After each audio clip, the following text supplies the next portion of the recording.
प्रिय भगवत कथा रसिक प्रेमियों, आप सभी को सागर जय श्री राम। आज की कथा हम सुनेंगे सती जी की तपस्या और कामदेव का अंत। बाबा भोलेनाथ आज कैसे कामदेव का अंत करेंगे, यहाँ तक की लीला आज हम कथा का श्रवण करेंगे। इन कथा के प्रारंभ में आइए थोड़ा सा भजन कर लेते हैं, इसके बाद आज की कथा सुनते हैं। और भजन का बोल है कि देना है तो दीजिए, देना है तो दीजिए जन्म जन्म का साथ, देना है तो दीजिए जन्म जन्म का साथ। मेरे सिर पे रख दो बाबा, मेरे सिर पे रख दो बाबा, अपने ये दोनों हाथ, देना है तो दीजिए जन्म जन्म का साथ, देना है तो दीजिए जन्म जन्म का साथ। मेरे सिर पे रख दो बाबा, मेरे सिर पे रख दो बाबा, अपने ये दोनों हाथ, देना है तो दीजिए जन्म जन्म का साथ। देने वाले आप प्रभु तो धन और दौलत क्या मांगे, देने वाले आप प्रभु तो धन और दौलत क्या मांगे। श्याम प्रभु से मांगे तो नाम और इज्जत क्या मांगे, श्याम प्रभु से मांगे फिर नाम और इज्जत क्या मांगे। मेरे जीवन में कर दीजिए, मेरे जीवन में कर दीजिए कृपा की बरसात, देना है तो दीजिए जन्म जन्म का साथ, देना है तो दीजिए जन्म जन्म का साथ। श्याम तेरे चरणों की धूली धन दौलत से महंगी है, श्याम तेरे चरणों की धन दौलत से महंगी है।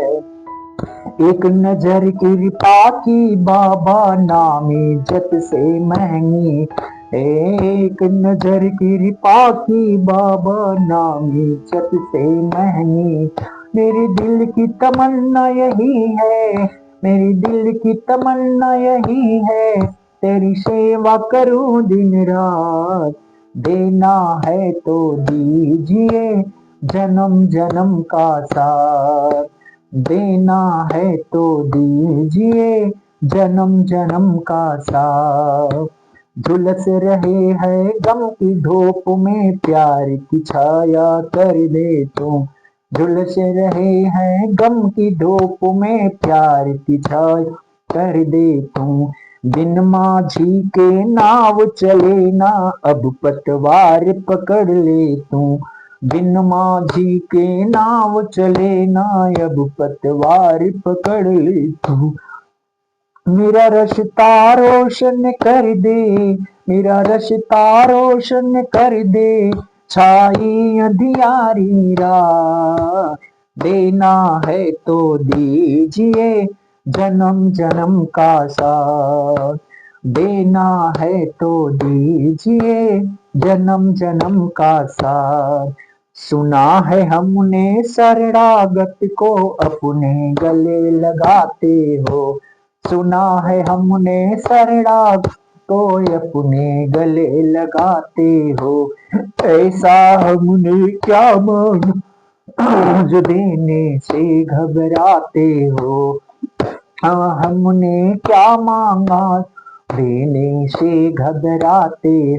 चाहे जैसे रख बनवारी, चाहे जैसे रख गिरधारी, चाहे जैसे रख डमरुधारी, तेरी सेवा करूं दिन रात, देना है तो दीजिए जन्म जन्म का साथ, देना है तो दीजिए जन्म जन्म का साथ। मेरे सिर पे रख दो बाबा, मेरे सिर पे रख दो बाबा, अपने ये दोनों हाथ, देना है तो दीजिए जन्म जन्म का सार। जय श्री राम। वर्णानाम अर्थसंज्ञानाम रसानाम छंदसामपि मंगलानाम च कर्तारो वंदे वाणि विनायको भवानी शंकरो वंदे श्रद्धा विश्वास रूपिणो याभ्यां विना न पश्यन्ते सिद्धाः स्वान्तः तमेश्वरम् सच्चिदानंद रूपाय जगत्पत्यादि हेतवे तापत्रय विनाशाय श्रीरामचंद्राय वयं नुमः। लोकाभिरामं रणरङ्गधीरं राजीवनेत्रं रघुवंशनाथं कारुण्यरूपं करुणाकरन्तं श्रीरामचन्द्रं शरणं प्रपद्ये। अखण्डमण्डलाकारं व्याप्तं येन चराचरं तत्पदं दर्शितं येन तस्मै श्रीगुरुवे नमः। गुरुर्ब्रह्मा गुरुर्विष्णु गुरुर्देवो महेश्वर गुरु साक्षात् परब्रह्म तस्मै श्री गुरुवे नमः। जय श्री राम। जय श्री राम। सादर कथा रसिक प्रेमियों, राघवेंद्र सरकार आपके जीवन में मंगल ही मंगल करें। आज की कथा हम सुनेंगे। प्रभु श्री राम जी बाबा भोलेनाथ से निवेदन करते हैं कि हे त्रिपुरारी, हे डमरूधारी, हे त्रिशूलधारी, आपसे निवेदन है कि आप माँ पार्वती से अवश्य ही विवाह करें और उनके दुख का स्मरण करें। तो बाबा भोलेनाथ उत्तर देते हैं कि सिर धरियायसु करिय तुम्हारा, करिय तुम्हारा परम धर्म यह नाथ हमारा। यानी आपका आशीष हमारे सर्वथा सिरोधार्य है और आपकी आज्ञा का पालन करना ही नाथ हमारा धर्म है। और बाबा भोलेनाथ कहते हैं कि मातो पिता गुरु प्रभु के बानी बिनहि विचार करिय शुभ जानी। बाबा भोलेनाथ समस्त जनमानस को संदेश देते हैं कि माता पिता गुरु और स्वामी की वाणी को बिना विचार किए हुए शुभ जान करके हमें उनकी वाणी का पालन करना चाहिए। और बाबा भोलेनाथ राघवेंद्र सरकार को बोलते हैं कि हे नाथ, हे श्री रामचंद्र जी, हे परम अवतारी, तुम सब भांति परम हितकारी, आज्ञा सिर पर नाथ तुम्हारी। और बाबा भोलेनाथ बोलते हैं कि हे राघवेंद्र सरकार, आप सब भांति से हमारे परम हितकारी हैं और जो कुछ भी आपकी आज्ञा है उस आज्ञा को मैं शिरोधार्य करता हूँ।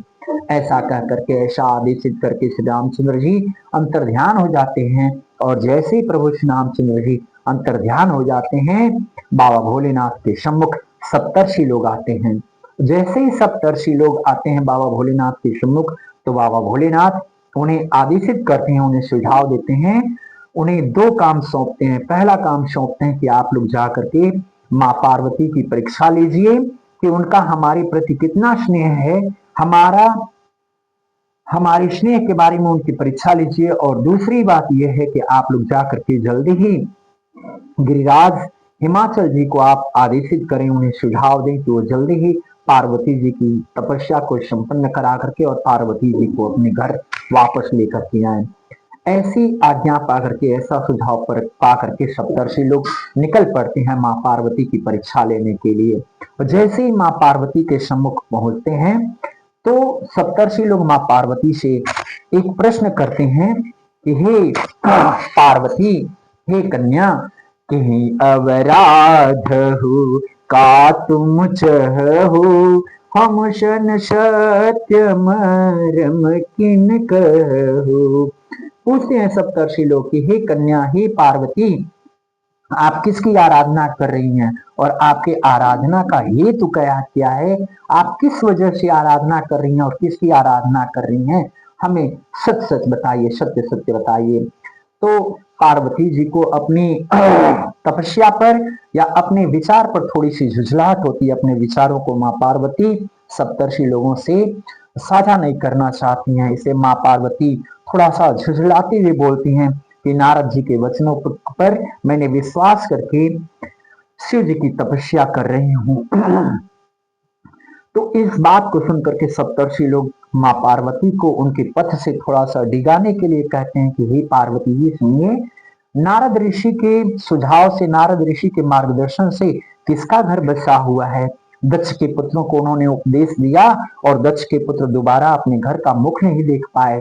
चित्रकेतु के घर को नारद ने ही नष्ट किया और यहाँ तक कि हिरण्यकश्यप की क्या हाल हुई ये तो जग विदित है। यानी नारद सप्तर्षियों ने 3 उदाहरण दिए, हिरण्यकश्यपों का, चित्रकेतु जी का और दक्ष के पुत्रों का। एक उदाहरण प्रस्तुत करके मां पार्वती को उनके पथ से विमुख करने की कोशिश सप्तर्षियों ने किया। और ये भी सप्तर्षियों ने कहा कि नारद के वचन को मानने वाला अवश्य ही भिखारी हो जाता है, और उनके वचनों पर आपने कैसे विश्वास कर लिया, और उनके वचनों पर विश्वास करके आप जो हैं शिव जी को अपना पति मान बैठी हैं। और सप्तर्षि लोग बताते हैं, शिव जी की यहाँ पर थोड़ी सी निंदा करते हैं सप्तर्षि लोग कि निर्गुण नीरज कुबेश कपाले अकुलय गेह दिगंबर ब्याले। यानी निर्गुण नीलज कुबेश कपाली अकुल अगेह दिगंबर ब्याली। उदासीन, गुणहीन, निर्गुण मतलब गुणहीन, निर्लज है, कुबेश है, बुरे वेश वाला है, कपाली है, नर कपालों की माला पहनने वाला है, कुलहीन है, बिना घर बार का है, नंगा रहता है, उसके शरीर पर सांपों की माला है। ऐसे वर से आपको क्या सुख मिलेगा पार्वती जी? पंचों के कहने पर उसने पूर्व जन्म में सती जो थी, यानी सती से पंचों के कहने पर बाबा भोलेनाथ ने विवाह किया और कुछ समय के बाद सती जी का त्याग कर दिया और सती जी को मरवा डाला। तो आप उनसे किस तरह के सुख की कामना करती हैं? सप्तर्षियों ने अपनी बात मानने को कहा मां पार्वती से कि अब भी आप हमारी बात को मान जाएं और शिव जी की आराधना करना, शिव जी की स्तुति करना और शिव जी को अपने पति के रूप में स्वीकार करना आप त्याग दीजिए। लेकिन और हम आपको एक सुंदर वर बताते हैं, जो सुंदर सुशील गुणवान होगा आप उनसे विवाह कीजिए, और वो हैं सर्व गुणों के खान बैकुंठ निवासी श्री विष्णु जी से विवाह करने के लिए सप्तर्षि लोग सुझाव रखते हैं। लेकिन पार्वती जी हंस के इस प्रस्ताव को टाल देती हैं और बोलती हैं कि मेरा जन्म यदि गिरिराज से हुआ है जैसा कि आप लोगों ने कहा है, तो सुनिए, मेरा अगर सच में जन्म जो है गिरी के तन से हुआ है, गिरिराज के तन से हुआ है, तो ये मेरी सौगंध है कि मेरा हठ नहीं छूटेगा, भले ही मेरी काया छूट जाएगी, भले ही मेरा तन छूट जाएगा। नारद जी को न त्यागने की बात कहना, नारद जी के वचनों को न त्याग कहने की बात पार्वती जी कहती हैं कि मैं नारद जी की बातों को कभी त्याग नहीं करूंगी। अगर आप सप्तर्षि लोग पहले मिले होते तो मैं जरूर इस पर विचार करती, लेकिन मैं अपने शिव जी को हर रूप से अपना पति मान चुकी हूं और ये मेरा फैसला कभी बदलने वाला नहीं है। अगर इस समय स्वयं बाबा भोलेनाथ भी आकर के इस बात को रखेंगे कि मुझे उनसे विवाह नहीं करना है, वो मना करेंगे, तो भी मैं मानने वाली नहीं हूं।